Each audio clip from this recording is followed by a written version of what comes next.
शाम आसमान पर सिया बादल, हवा में नमी और सड़कों पर हल्की सी रोशनी।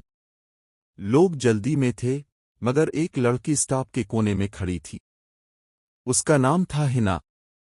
एक सादा मगर दिलकश लड़की, हाथ में किताब, कंधे पर बैग और आंखों में वो चमक जो किसी ख्वाब की गवाह लगती थी।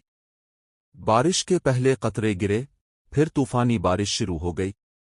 लोग भागने लगे, मगर हिना वहीं रुक गई, उछेती छेती बारिश में, किताब को बचाने की कोशिश करते हुए। तभी एक आवाज आई, छतरी चाहिए। हिना ने पलट कर देखा। एक लड़का खड़ा था, रेहान, बिल्कुल भीगा हुआ, हाथ में छतरी और दूसरे हाथ में कॉफी का कप। उसने हंसते हुए कहा, मैं खुद भी भीग रहा हूं, मगर शायद हम दोनों मिलकर कुछ कम भीग जाएं। दोनों हंस पड़े। रेहान ने छतरी आगे की, हिना ने आहिस्ता से कदम बढ़ाए। अब दोनों एक छोटी सी छतरी के नीचे साथ चल रहे थे।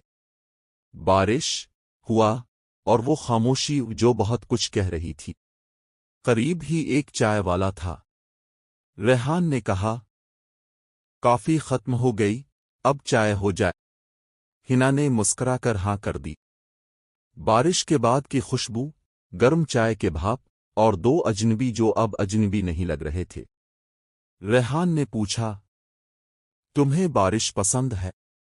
हिना ने आहिस्ता कहा, हाँ, क्योंकि बारिश सब कुछ धो देती है, दुख, तन्हाई और पुरानी यादें भी। रेहान ने मुस्कुराकर कहा, और कभी कभी नए रिश्ते भी बना देती है। दोनों की हंसी गूंज उठी। वक्त गुजरता गया और पता ही न चला कब शाम रात में बदल गई। अगले दिन वही जगह, वही वक्त। हिना आ रही थी और सामने रेहान पहले से खड़ा था। दोनों ने एक दूसरे को देखा और बिना कुछ कहे मुस्कुरा दिए।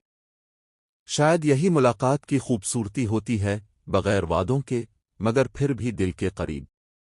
रेहान ने कहा, मैं कल तुम्हें अलविदा कहना भूल गया था।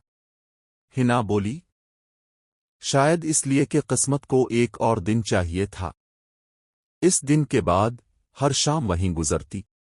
चाय, बातें, ख्वाब और कभी कभी खामोशियां, मगर वो खामोशियां भी मोहब्बत की आवाज बन चुकी थीं। कुछ महीने बाद रेहान को एक नौकरी के लिए बाहर जाना था।